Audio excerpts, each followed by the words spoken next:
Prezidentimiz tashabbusi bilan tibbiyotdagi islohotlar inson qadri uchun degan ezgu g'oya asosida keng ko'lamli ishlar amalga oshirilmoqda. Alohida ta'kidlash joiz, davlatimiz rahbarining aholiga tez tibbiy yordam ko'rsatish tizimini takomillashtirish to'g'risidagi qarori uning xizmatlarini rivojlantirishda muhim qadam bo'ldi.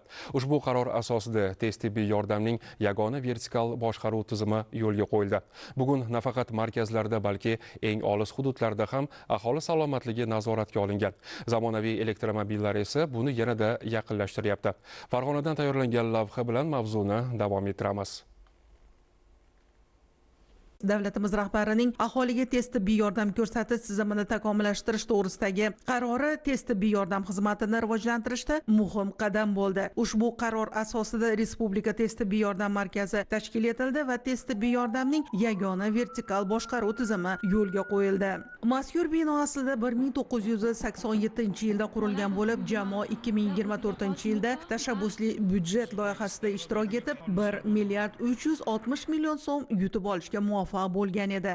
1 milliard 360 millionga mana biz binomizni to'liq rekonstruksiya qildik. Rekonstruksiya deganda nima? Hamma elektron tizim bo'ldi. Hozir mana elektron darvozani qo'ydik, har bitta shopirni o'zini qo'liga pult berib qo'ydik. Shopir o'zi keladi, pultni bosadi, darvoza ochiladi, kirgandan keyin pultni bekitadi. Bu natijasi ham chaqiruvga yetib borishni tezlatadi.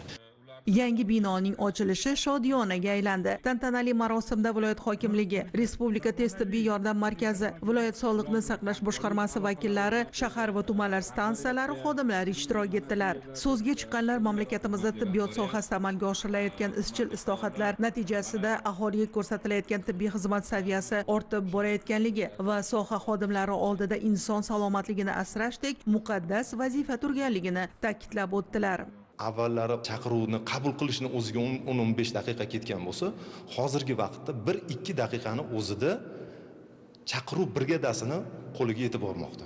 Bundan tashqari brigadalarimizni GPS navigator orqali kuzatib borilishi tez yordam tizimini sifatini, samaradorligini yanada oshirishga sabab bo'lmoqda. Koreyaning Kofix tashkiloti bilan hamkorlikda har bitta viloyat filiallarida o'quv simulyatsiyon markazlarini joriy qilyapmiz. O'quv simulyatsiyon markazlarida tibbiyot xodimlarini, ya'ni shifokorlarni, hamshiralarni, balki haydovchilarni ham birlamchi tibbiy yordam ko'rsatishga qisqa muddatli o'quv mashg'ulotlarini o'tkazish orqali biz yanada professionallashgan zamonaviy tez tibbiy yordam tizimini aholiga taqdim qilmoqchimiz. Jamoaga binoning ramziy kaliti topshirildi. Shundan so'ng lenta qirqilib, mehmonlar yangi zamonaviy me'morchilik asosida qayta ta'mirlangan tez tibbiy yordam bo'limi bilan tanishib chiqdilar. Shuningdek, aholiga ko'rsatilayotgan xizmatlarning qay tarzda tashkil qilinganligi va yaratilgan shart-sharoitlarni ko'zdan kechirdilar. Tadbirda Respublika tez tibbiy yordam markaziga ajratilgan 10 dona zamonaviy elektromobillardan bittasi Farg'ona viloyati filialiga taqdim etildi.